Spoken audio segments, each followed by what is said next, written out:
E a gente acabou se Aí conhecendo e nesse conversando evento, mais. Douglas, nesse evento, quando eu bati o olho na Luísa, eu falei, meu Deus, né?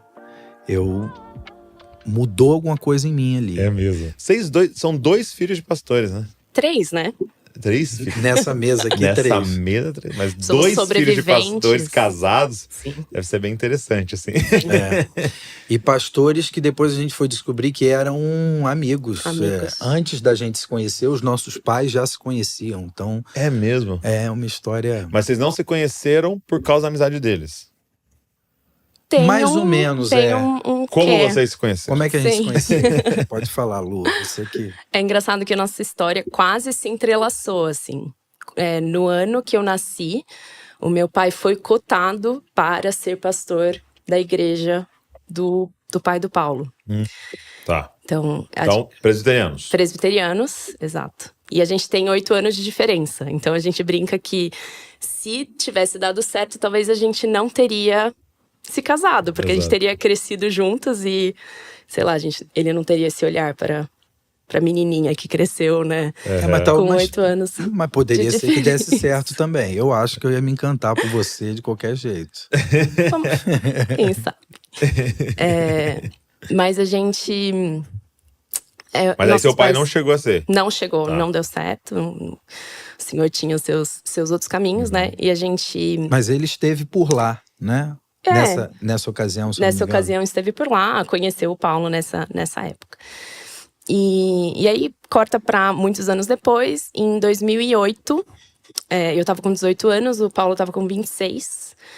E os nossos pais estavam numa conferência do Haggai, uma conferência de liderança aqui em Águas de Lindóia. Meu pai falando, o pai do Paulo tocando e o Paulo tocando junto com o pai dele. Entendi. E era bem na época do Crombie. Então, o nome dos pais de vocês, né? O pessoal aí Sim, é o Ricardo Agreste. Ricardo Agreste. Josué. Rodrigues. Assim como o seu pai, Josué Rodrigues. Josué Rodrigues. De canções aí muito conhecidas depois que você começar a falar. Pois é. Aí a Lu falou, inclusive, né, que ele estava tocando no Haggai, e porque é isso, assim, é um pastor músico, Sim.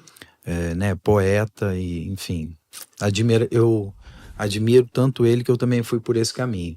Mas aí, nessa conferência do Haggai… Aí meu pai, tem até uma piadinha, assim, que eles se encontraram no elevador, o Paulo e meus pais. E a minha cunhada tinha acabado de se casar. O Paulo tem uma irmã que é 1 ano mais nova do que ele. Tinha acabado de se casar. E o Paulo já namorava há muito tempo. E meu pai brincou com ele, assim, eles se encontraram no elevador e brincou com ele. Falou assim, Paulo, e você? Qual vai ser a próxima vez? Né? Qual a próxima vez, não? Quando que você se casa? E o Paulo falou assim, não, eu ainda não tô pensando nisso e tal. E meu pai falou assim pra ele, na cara dura, falou assim, você não tá pensando em casamento porque você ainda não conheceu minha filha. Meu Deus. Imagina isso, Não, e Douglas. assim, quem conhece meu pai sabe que esse é o tipo de coisa que ele não falaria pra ninguém. Porque meu pai é todo casca grossa, todo durão. Então, assim, ele plantou uma semente ali no Paulo. E era na época do Orkut, assim. Então, o Paulo disse que depois ele foi lá e falou, quem é essa menina? Exato. É uma Como afirmação assim? muito categórica. O que é isso que ele tá falando? E aí, nessa conferência, o pai do Paulo deu o CD do Crombie para o meu pai. Era uma banda que eu Que tinha. era uma banda que o Paulo tinha. Uma banda jovem, enfim, que nasceu ali mais ou menos junto com o Palavra Antiga e tal. A galera deve conhecer o Palavra, Marcos Almeida, que é um amigo querido desde essa época.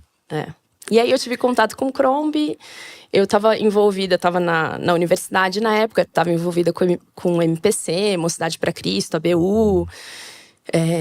E aí a gente fez um evento evangelístico e a gente queria trazer alguma banda que pudesse tocar nesse evento. A gente fez contato com o Crombie, eu fiz contato com ele e a gente trouxe eles para esse evento. E foi quando a gente se conheceu e a gente acabou se conhecendo. Aí nesse evento, mais. Douglas, quando eu bati o olho na Luísa, eu falei, meu Deus, né? Mudou alguma coisa em mim ali. É mesmo. Mas é engraçado, assim, quando eu vi a Lu pela primeira vez, né, negócio de paixão à primeira vista e tal, eu falei, gente, tal, e admirei muito, e enfim, Eu lembro que voltando dessa viagem, eu mandei uma mensagem para ele, falei, poxa, muito obrigado por esse tempo e tal, foi muito bom estar com você e tudo mais. E aí, a partir dali, a gente começou a conversar, enfim, e aí a coisa começou a fluir, né? A gente começou a conversar bastante e mais ou menos nessa mesma época, um pastor chamado Adrien Balcells estava plantando uma igreja em São Paulo, uma igreja chamada Vila Olímpia, Igreja Presbiteriana Vila Olímpia. E quando o meu sogro viu que o relacionamento estava ficando sério, ele começou a dizer, Paulo, você é 8 anos mais velho que a Luísa, ela ainda está na faculdade e tudo mais, e você não vai levar ela daqui, você não vai levar ela. E eu plantou aquela semente e agora está dificultando. Exatamente. E eu já meio que fazendo planos, assim, de, poxa, seria legal a Lu vir para Niterói e tudo mais. Eu estava lá, né, na igreja onde meu pai era pastor, até hoje, e pensando, pô, seria muito legal, a Lu vem para cá. Eu fazia seminário à noite, sou formado em publicidade e propaganda, mas sempre gostei, assim, né, de servir na igreja e tudo mais. Então eu fazia seminário à noite e pensava, eu vou servir por aqui, vou continuar por aqui por Niterói. Mas aí o meu sogro falou, até essa questão né, a gente faz planos, mas às vezes Deus usa pessoas para dizer assim, pensa na possibilidade de não serem os seus planos, mas né, de haver planos diferentes aí da parte de Deus para a vida de vocês. Isso me irritou profundamente, mas a gente começou a orar por isso, de fato a gente noivou, foi ficando sério, e aí surgiu o convite dessa igreja que estava sendo plantada em São Paulo, e eu então vim para São Paulo como seminarista dessa igreja 6 meses antes, né, da gente casar. 6 meses antes do casamento. E aí foi mais ou menos isso, e aí a gente casou e a Lu veio para São Paulo, e eu como seminarista nessa igreja. E aí algumas coisas aconteceram a partir daí, que esse pastor que me convidou falou, Paulo, eu te convidei, muito bom ter você aqui comigo e tudo mais. Eu achando que ele ia me mandar embora. Ele falou, eu estou indo embora, eu me demito. me demitindo. E aí eu você assumiu. Então, aí em conversa junto com o nosso conselho, eu falei, gente, eu não acho que a minha vocação é para ser pastor titular de uma igreja. Okay. Por causa de uma veia mais poética e de algumas características, assim, minhas, né, da minha personalidade e tal, que eu sempre achei assim, eu quero estar sempre servindo na igreja, eu quero ser o braço direito de alguém, entendeu?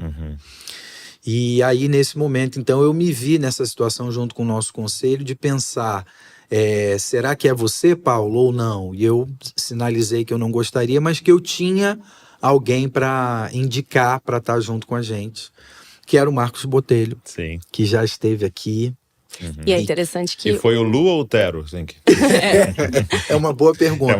Acho que até hoje a gente não sabe, depende do dia. Mas é interessante que o Marcos, a gente já estava com ele em um outro projeto que era Glocal, né? E nessa mesma época, que não estava vinculada à comunidade da Vila, na Igreja Presbiteriana da Vila Olímpia na época, né? Diretamente, mas a Vila Olímpia ajudava financeiramente, né? Era um projeto evangelístico, né? Que dialogava muito com a cultura. Então era nos teatros em São Paulo, às terças-feiras à noite.